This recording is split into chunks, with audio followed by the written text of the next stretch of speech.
আমাদের সুন্নি জামাতের আরেকটা বিশ্বাস হলো নবীজি আল্লাহ তাআলাকে দেখেছেন। এই বিশ্বাস আছে কিনা আপনাদের? কিভাবে দেখেছেন? উত্তর হলো চর্মচক্ষু মুবারক দ্বারা দেখেছেন। অন্তরচক্ষু দ্বারা তো দেখেছেনই, চর্মচক্ষু মুবারক দ্বারাও দেখেছেন, সরাসরি দেখেছেন, যেটাকে বলা হয় আমাদের খাস বাংলায় সরাসরি দেখছেন। অনেক সুন্নি ওয়াহাবির মধ্যে এখনো বেশ কম পাবেন। ওয়াহাবি যারা, তারা নবীজির চর্মচক্ষু দ্বারা আল্লাহকে দেখেছেন এটা মানবে না। আমার সাথে বাংলাদেশে প্রথম সারির একটা কামিল মাদ্রাসার হেড মুহাদ্দিস সাহেবের একটা জায়গায় বৈঠক হয়েছে, ফিজিক্যালি সরাসরি বসে। তিনাকে আপনারা নাম বললে চিনবেন, কিন্তু নাম বলবো না। উনি অনেক বড় আলেম, আমার চাইতে বড় আলেম। আমরা দুই ভাই একসাথে বসে আলোচনা করছিলাম। কথা প্রসঙ্গে উনি বললেন, নবীজি মেরাজে গিয়েছেন সত্য, কিন্তু আল্লাহ তাআলাকে অন্তরচক্ষু দ্বারা দেখেছেন, চর্মচক্ষু দ্বারা দেখেননি। আমি তখন বললাম, আমি আপনার সাথে একমত না। আমার নবী আল্লাহকে চর্মচক্ষু মুবারক দ্বারা দেখেছেন। তখন উনি আমাকে রেফারেন্স হিসেবে বললেন যে কিভাবে এটা সম্ভব। ইমাম ইবনু হাজার আসকালানি রাহমাতুল্লাহ আলাইহি তিনি বুখারী শরীফের শরহ ফাতহুল বারীর মধ্যে বলেছেন যে চর্মচক্ষু দ্বারা আল্লাহকে দেখাটা এটা যথার্থ নয়, সঠিক নয়। আমি তখন বললাম, ইবনু হাজার আসকালানির মতের প্রতি আমি সম্মান রেখে বলছি, ওনার চাইতে আরো বড় বড় ইমাম যারা, আরো বেশি ইমাম যারা, হাফেজ যারা, তারা বলছেন নবীজি আল্লাহ তাআলাকে চর্মচক্ষু দ্বারা দেখেছেন। 10 জনের কথা বাদ দিয়ে একজনের কথা প্রায়োরিটি দেওয়া যাবে না। তখন উনি আশ্চর্য হয়ে বললেন, আর কারা বলছে? ইমাম নববী ছাড়া তো কেউ বলে নাই, ইমাম নববী ছাড়া কেউ বলে নাই। আমি বললাম, এটা আপনার জানার ভিতরে আছে, আমার জানার ভিতরে হাফেজুল হাদিস ইমাম আলাউদ্দিন মুগলতাই রহমাতুল্লাহ আলাইহি, যিনি হানাফি মাযহাবের বড় একজন ইমাম ছিলেন, ইবনু মাজাহ শরীফের শরহ লিখেছেন, তিনি হাফেজুল হাদিস ছিলেন। উনি ইমাম নববীর সমসাময়িক ছিলেন, বড় ইমাম ইবনু হাজার আসকালানিরও বহু আগের। দ্বিতীয়ত হাফেজুল হাদিস ইমাম নজমুদ্দিন গাইতি রহমাতুল্লাহ আলাইহি বলেছেন। তৃতীয়ত হাফেজুল হাদিস ইমাম জালালউদ্দিন সুয়ুতি শরহে মুসলিমের মধ্যে বলেছেন। চতুর্থত ইমামুল হারামাইন মোল্লা আলী কারি রহমাতুল্লাহ আলাইহি বলেছেন। আরো বহু ইমাম, ইমাম মহিউদ্দিন নববী রহমাতুল্লাহ আলাইহি সহ সবাই এই কথা পরিষ্কার করে উল্লেখ করেছেন, ইন্নান নবিয়্যা সাল্লাল্লাহু আলাইহি ওয়াসাল্লাম রাআ রাব্বাহু বিআইনি রাসিহি, আমার নবীজি অবশ্যই আল্লাহ তাআলাকে কপালের চর্মচক্ষু মুবারক দ্বারা দেখেছেন। সুবহানাল্লাহ বলেন। তখন উনি আমার দিকে তাকায় বলতেছেন, জিহাদি সাহেব আসলে এই রেফারেন্সগুলো আমাকে একটু দিবেন, এগুলি থাকলে তো ভালো। উনি কিন্তু ওয়াহাবি না, উনিও সুন্নি, কিন্তু হইলে অনেকের অনেক কিছু জানা থাকে না। এমন অনেক জিনিসও আছে যেটা আমার জানা নাই, আরেকজনের জানা আছে। এটা কিন্তু দোষ না। আলোচনা করছি দুই ভাই একসাথে, করতে গিয়ে উনি আমার কাছে রেফারেন্সগুলি চাইলেন, পরবর্তীতে আমি দিছিও। তবে একটা কথা উনি রেখেছেন, কথাটা হলো, আপনারা মনোযোগ দিয়ে শুনেন, যে হাদিসে আছে নবীজির সাহাবী হযরতে আবু যর গেফারি বলেছেন নবীজি নূর দেখেছেন। অন্য riwayat আছে নবীজি অন্তরচক্ষু দ্বারা আল্লাহকে দেখেছেন। আমি তখন বললাম, হাদিস তো ওইটাও আছে, হযরত ইবনে আব্বাস রাদিয়াল্লাহু আনহুমা বলছেন নবীজি অন্তরচক্ষু নয় চর্মচক্ষু দ্বারা দেখছেন। হাদিস সবগুলি একসাথে করেই আমাদের আকীদা, নবীজি আল্লাহকে চর্মচক্ষু দ্বারাও দেখছেন, অন্তরচক্ষু দ্বারাও দেখছেন। দুই ধরনের হাদিসে আমরা বিশ্বাস করি, কোনটাই মিথ্যা না, দুটোই সত্য। তখন উনি আরেকটা নির্ভয় বলতেছে, কোরআনের আয়াতের কি ব্যাখ্যা হবে? লা তুদরিকুল আবসার ওয়া হুয়া ইউদরিকুল আবসার। আমি বললাম, এটার ব্যাখ্যা তো তাফসীরে মাযহারিতে কাজী সানাউল্লাহ ফানিফাতি রাহমাতুল্লাহ আলাইহি দিয়েছেন। এই দুনিয়া থেকে কোন চর্মচক্ষু আল্লাহকে দেখতে পারবে না। দুনিয়া থেকে অন্তরচোখ দ্বারা আল্লাহকে দেখা যায়, কিন্তু দুনিয়া থেকে কোন চর্মচক্ষু দ্বারা আল্লাহকে দেখা যাবে না। এটা আল্লাহ নিষেধ করছে। এই জন্য মুসা নবীকে বলছে, লাং তারানি, হে মুসা তুমি আমারে কখনোই দেখতে পারবে না। কারণ উনি দুনিয়া থেকেই চর্মচক্ষু দ্বারা আল্লাহকে দেখতে চাইছে। যেহেতু দুনিয়া থেকে আল্লাহকে দেখার বিধান নাই, অনুমতি নাই, এই জন্য আল্লাহ না করছে। আর আমাদের নবী তো দুনিয়া থেকে আল্লাহকে চর্মচক্ষু দ্বারা দেখেননি। আমাদের নবী 7 আসমান পার হইয়া, সিদরাতুল মুনতাহা পার হইয়া, আরশে আজিম পার হইয়া, কাবা কাউসাইনি আও আদনা, ওইখানে গিয়ে আল্লাহকে দেখেছে। ঠিক কিনা বলেন? কোরআনের বিধান ওইখানের জন্য প্রযোজ্য না, কোরআনের বিধান দুনিয়ার জন্য। আমি তখন একটু হাসতে হাসতে বললাম, ভাইজান নবীজির ব্যাপারে এত প্রশ্ন করতেছেন আপনি, আমরাই তো চর্মচক্ষু দ্বারা আল্লাহকে দেখবো, আমরা দেখবো। তুমি আশ্চর্য, বলেন কি আপনি? বুঝে শুনে বলেন। আমি বললাম বুঝে শুনে বলতেছি, আমরা আল্লাহকে চর্মচক্ষু দ্বারা দেখবো। কেমনে দেখবেন? জান্নাতে গিয়া। কি এটা হাদিস আছে না? মুতাওয়াতির পর্যায়ে হাদিস, জান্নাতে সব মুমিনরা আল্লাহকে দেখবে। তো জান্নাতে কি মানুষ রুহানি ভাবে যাবে না সশরীরে যাবে? সশরীরে জান্নাতে যাবে। হাসরের ময়দানে বিচার হবে সশরীরে। যারা মারা গেছে প্রত্যেকের শরীর কবর থেকে আবার তাজা আগের মতো হয়ে উঠবে। রুহু ইল্লিন সিজ্জিন ওখানে চলে যায়, কিন্তু হাসরের ময়দানে রুহু এবং দেহ দুইটা একসাথে করে উঠানো হবে। ইব্রাহিম আলাইহিস সালামের কথা তো কোরআনে আছে। তিনি বলছিলেন, আল্লাহ আপনি যে পরকালে সব মানুষকে সশরীরে জীবিত করবেন, কিভাবে আমার একটু দেখান। আল্লাহ বলছিল, তুমি কি বিশ্বাস করো না? অবশ্যই বিশ্বাস করি, কিন্তু আমার মনের সান্ত্বনার জন্য দেখান। আল্লাহ তাআলা বলছিল, কবুতর জবাই করো, এটা টুকরা টুকরা করে পাহাড়ের চূড়ায় চূড়ায় রাখো, বিভিন্ন পাহাড়ের চূড়ায় চূড়ায় রাখো। তো তিনি কবুতর জবাই করলেন, পাখি জবাই করলেন, জবাই করে বিভিন্ন পাহাড়ের চূড়ায় চূড়ায় রেখে দিলেন। এরপর আল্লাহ তাআলা ইব্রাহিম আলাইহিস সালামের সামনেই সবগুলি টুকরা এক জায়গায় করলেন, ওনার সামনেই কইরা আবার এটা জীবিত করলেন একবারে পাখনা সহকারে। সুবহানাল্লাহ বলেন। এটা কোরআন শরীফের মধ্যে আছে। এমনকি আসহাবে কাহাফের ঘটনা তো আপনারা জানেন। 7 জন আল্লাহর ওলি গুহার মধ্যে লুকাইছিল, 309 বছর ঘুমাইয়াছিল। 309 বছর পরে আবার তারা সশরীরে জাগ্রত হয়েছে। ওনাদের কুকুরটা সহকারে জাগ্রত হয়েছে। যে কুকুর পয়সা কইলে একবারে নষ্ট হয়ে গেছে, সেই কুকুর সহকারে আবার সশরীরে 309 বছর পরে জাগ্রত হয়েছে। আসহাবে কাহাফের ঘটনা তো অনেকের জানা থাকার কথা, কারণ এই ওয়াজ করতে গেলে তো সময় চলে যাবো, এই জন্য আর ওইদিকে ওয়াজ করতে চাচ্ছি না। তো 309 বছর পরে আল্লাহ তাআলা তাদেরকে কেন জীবিত করলেন? হাকিকত হলো ওই সময়ের মানুষগুলি পরকাল বিশ্বাস করত না। মরার পরেও যে আল্লাহ জীবিত করবে এটা বিশ্বাস করত না। ওই মানুষদের জন্য একটা উপমা, উদাহরণ, দেখো আমি আল্লাহ 309 বছর ঘুম পাড়ায় রাইখা পরে আবার জীবিত করতে পারি। হযরত উযাইর আলাইহিস সালামের ঘটনা কোরআন শরীফের মধ্যে আছে।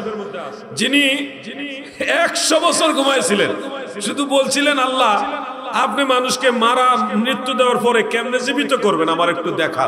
আল্লাহ কইছে, ঠিক আছে তোমারে দেখাইতেছে। কইয়া উনি পাহাড়ের একটা গাধার উপরে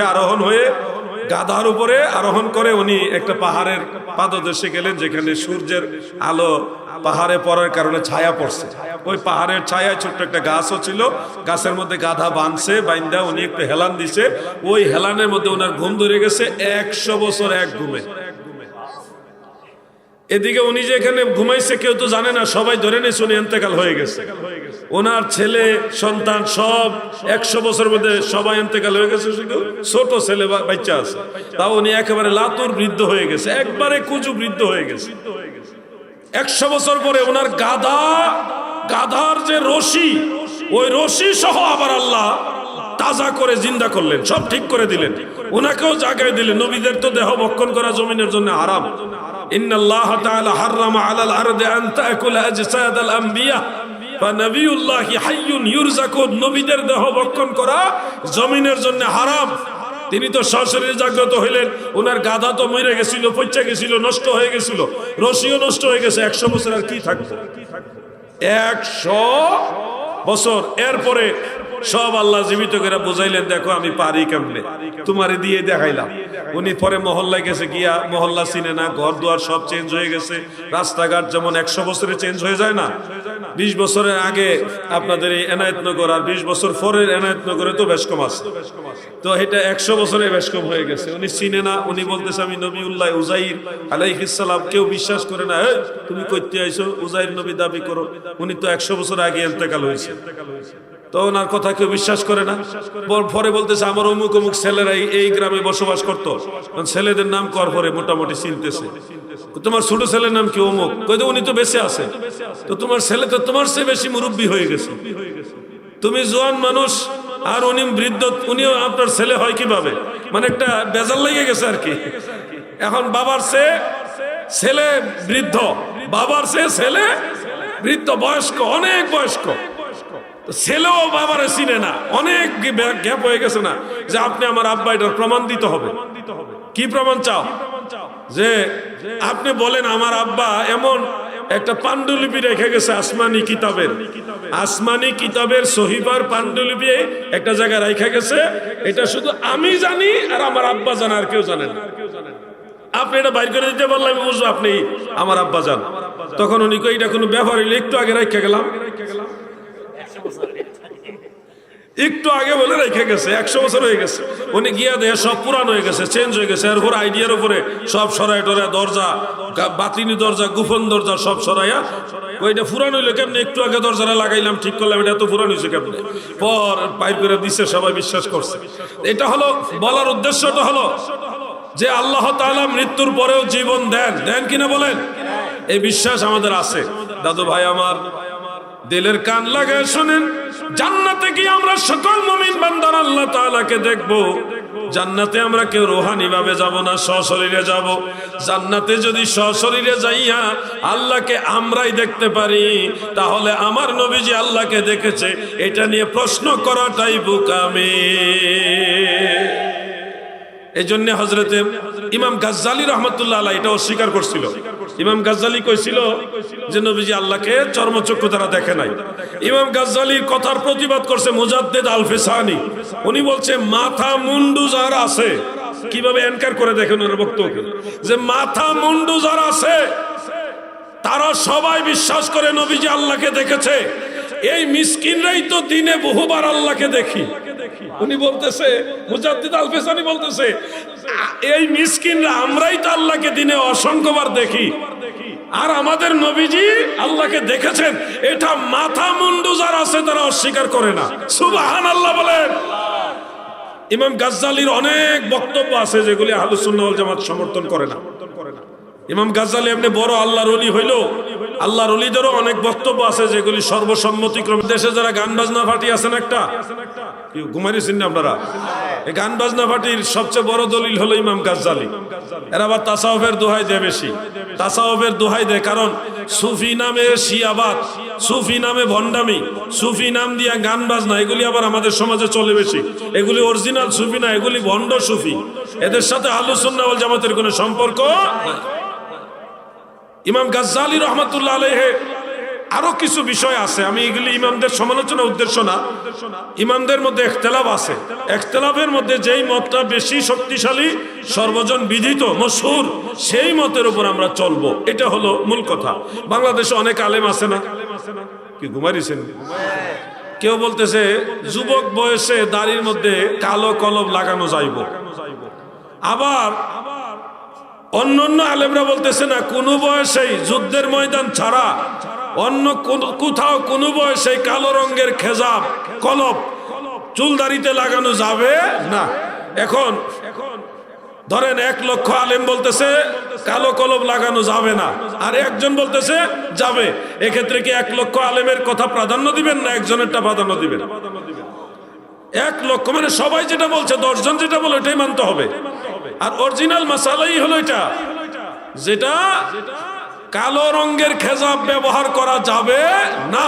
পুরুষের চুলদারি, মহিলাদের জন্য এটা নিষেধ।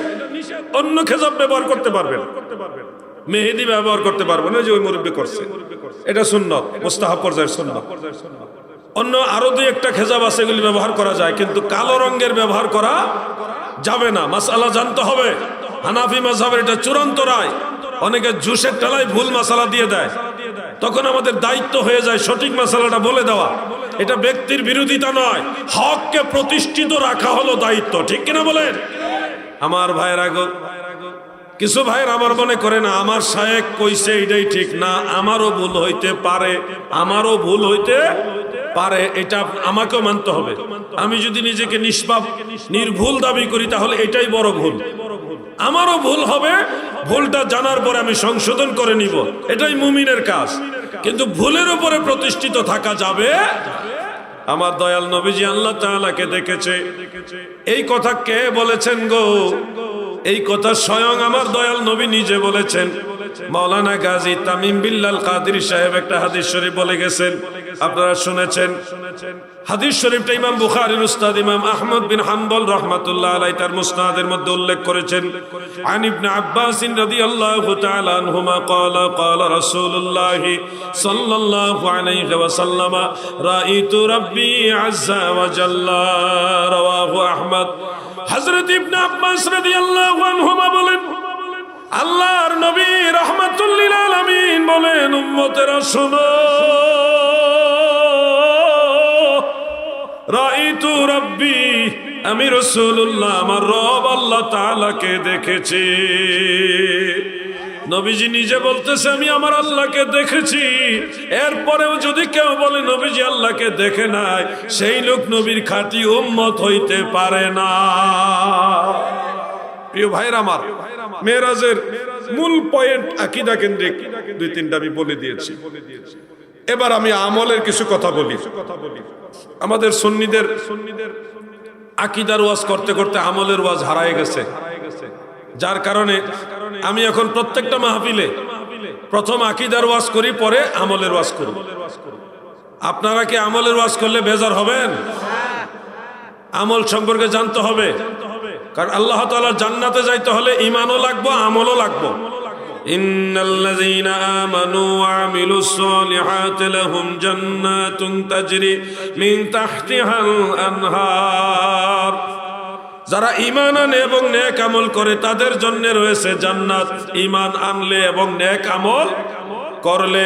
দাদু ভাইয়েরা গো, মেরাজের রাত্রে সপ্তম আসমানে হযরত ইব্রাহিম খলিলুল্লাহ আলাইহিস সালামের সাথে আমাদের নবীজির যখন সাক্ষাৎ হয়, ইব্রাহিম নবী তখন বললেন, ইয়া রাসূলুল্লাহ, আপনার উম্মতদেরকে বলবেন তারা যেন জান্নাতের মধ্যে বৃক্ষ রোপণ করে গাছ লাগায়। কিভাবে? যে আপনার উম্মতেরা যদি একবার লা হাওলা ওয়ালা কুওয়াতা ইল্লা বিল্লাহ পাঠ করে, সাথে সাথে আল্লাহ জান্নাতে গাছ লাগায় দেবে। জান্নাতে গাছ লাগালে কি লাভ? লাভের বিষয়টা হলো এরকম, ওই গাছের মধ্যে অগণিত পাতা থাকবে, সেই অগণিত পাতার অসংখ্য মুখ, সেই অগণিত পাতা অগণিত মুখে আল্লাহর নামের তাসবিহ পাঠ করতেই থাকবে।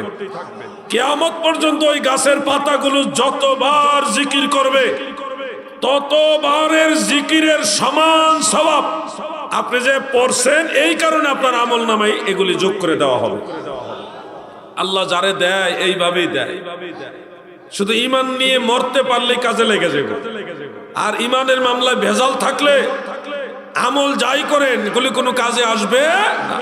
ঈমান যেন ঠিক থাকে। ঈমান নবী দু জাহান, ঈমান ও মুহাব্বত আমার নবী মুস্তাফার গো, তাহার নামেই পড়ে থাকি, তাই তো ভয় নাহি রাখি। ইশকে মুহাম্মদের মালা গলে যদি রয় গো, ঈমান ও মুহাব্বত আমার নবী মুস্তাফার গো। আল্লাহুম্মা সাল্লি আলা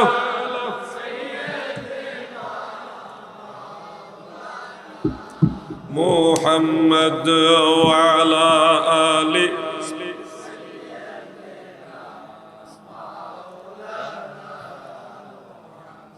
অতএব সকালবেলায় সন্ধ্যাবেলায় যখনই সুযোগ পান লা হাওলা ওয়ালা কুওয়াতা ইল্লা বিল্লাহ এই তাসবিহটা কমপক্ষে দিনে 100 বার করে পড়বেন। কমপক্ষে পারছেন না 100 বার পড়বেন। তাসবিহ দানা নিয়ে পড়েন, কিছু সময় আল্লাহর জন্য দেন, অবহেলা করেন না। কিছুটা সময় আল্লাহর জন্য, পরকালের জন্য ব্যয় করেন, কাজে লাগবে। লা হাওলা ওয়ালা কুওয়াতা ইল্লা বিল্লাহ, লা হাওলা ওয়ালা কুওয়াতা ইল্লা বিল্লাহ, লা হাওলা ওয়ালা কুওয়াতা ইল্লা বিল্লাহ 100 বার পড়তে খুব বেশি একটা সময় লাগে না। অভ্যাস করে নেন, মজা পাইবেন। এগুলি আপনার অনেক কাজে লাগবে ভাই। নেকির কোনো হিসাব নাই, এগুলি থেকে আল্লাহ বেহিসাব নেকি দিবে। এমনকি মুস্তাদরেকে হাকিমের মধ্যে উল্লেখ, সকালবেলায় যদি আপনি তসবিহ 100 বার পড়েন তাহলে সারা দিনে যত বালা মুসিবত, ধরেন রাস্তা দিয়ে চলার সময় হঠাৎ অটো এসে লাগাই দিয়ে আপনার পাটা ছুলে ফেলবো, বা মোটরসাইকেল অ্যাক্সিডেন্ট করে পা ভেঙে যাইব, দোকানে আগুন লেগে যাইব, টাকা চুরি হয়ে যাবে, সংসার একটা জিনিস নষ্ট হয়ে যাবে, অনেক রকম বালা মুসিবত আছে। আপনি যদি সকালবেলায় এই তসবিহটা কিছুক্ষণ পড়তে পারেন, আমার দয়াল নবীজি বলছে সারা দিনের বিপদ আপদগুলি এই তসবির কারণে আল্লাহ মাফ করে দিব। এটা রাসূল পাক সাল্লাল্লাহু আলাইহি সাল্লামের হাদিসে আল মুস্তাদরাক আলা সাহিহাইনের মধ্যে উল্লেখ। সকালবেলায় তো তেমন কোনো কাজ থাকে না, অবসর থাকেন, ওই সময়টা পড়েন না, নিয়ত করে পড়েন, আল্লাহ আজকের দিনে বালা মুসিবতগুলি আপনি দূর করে দিয়েন, এই নিয়ত করে আপনি এটা পড়েন, পড়তে থাকেন, সওয়াবের সওয়াবও পাইতে থাকবেন, দুনিয়ার যে বালা মুসিবত এগুলিও দূর হইতে থাকবে। আপনি চেষ্টা করলে আল্লাহ সাহায্য করবে। মোটেও তো আপনি চান না, আপনি তো আল্লাহর কাছে চাইতে সময় পান না, অনেক বেশি বিজি, আপনার সময় অনেক গুরুত্বপূর্ণ, অনেক মূল্যবান, আল্লাহর কাছে চাওয়ার সময় নাই। আমি আপনাদের কেন বলছি, আপনাদের একটু উল্টা করে বলতেছি যে আপনারা আল্লাহর জন্য কিছু সময় দেন, কিছুটা সময় আল্লাহর জন্য দেন। ফজরের নামাজ যখন পড়বেন, নামাজের পরে মুনাজাতের আগে অথবা মুনাজাতের পরে 100 বার একটা দোয়া পড়বেন। এই দোয়াটা অনেক দামি, তিরমিজি শরীফের মধ্যে এই দোয়াটা উল্লেখ আছে। মাত্র 3টা শব্দ, এই 3টা শব্দ আমার বিশ্বাস আপনারা সবাই পারবেন, একবার শুনলেই পারবেন। 3টা শব্দের মধ্যে একটা শব্দ সবাই পারেন, আর 2টা আমি একবার বললেই আপনারা পারবেন। এটা পড়লে কি হবে, আল্লাহর সৃষ্টি জগতে যত সংখ্যক সৃষ্টি আছে, কত সংখ্যক আমরা জানি না, বেগাইরে হিসাব, বেহিসাব। অনেক আল্লাহর ওলিরা বলছে 18,000 মাখলুকাত, 80,000 আলম। এটা হলো ওনাদের বেলায়েতের পাওয়ার অনুযায়ী বলছে। ওনারা যতগুলো জগৎ বিচরণ করছে রুহানি ভাবে, যতটুকু সম্পর্ক ওনারা জানছে ওটুকুই বলছে, কিন্তু বাস্তবে আল্লাহর সৃষ্টি জগৎ এর চেয়ে আরো অনেক বেশি। এটা হিসাব করার মতো না। সৃষ্টি জগতে যত সংখ্যক সৃষ্টি রয়েছে গো,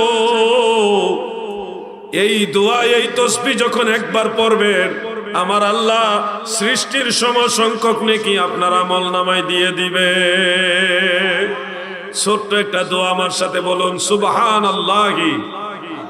সবাই বলেন সবাই বলেন সুবহানাল্লাহি আদাদা খালকিহি। বাস একটু পারবেন না, সুবহানাল্লাহি আদাদা খালকিহি কয়েকবার পড়েন, তাহলে আপনাদের মুখটা চালু হয়ে যাবে। সুবহানাল্লাহি আদাদা খালকিহি, সুবহানাল্লাহি আদাদা খালকিহি পড়েন। সুবহানাল্লাহি আদাদা খালকিহি, সুবহানাল্লাহি আদাদা খালকিহি। আদাদা, আদাদা মানে এক লগে লাগাইয়া, এনে কোনো টানটুন নাই, আদাদা না, ডাইরেক্ট হবে আদাদা। সুবহানাল্লাহি আদাদা খালকিহি পড়েন।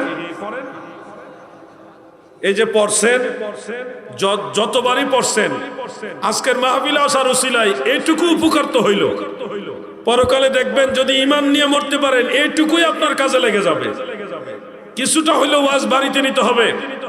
আমাদের আমির হাবিবুর রহমান যুক্তিবাদী সাহেব তিনি বলতেন, দাদা নাতি ওয়াজে গেছে, হুজুর ওয়াজ করছে হাঁটুর উপরে কাপড় তোলা যাবে না।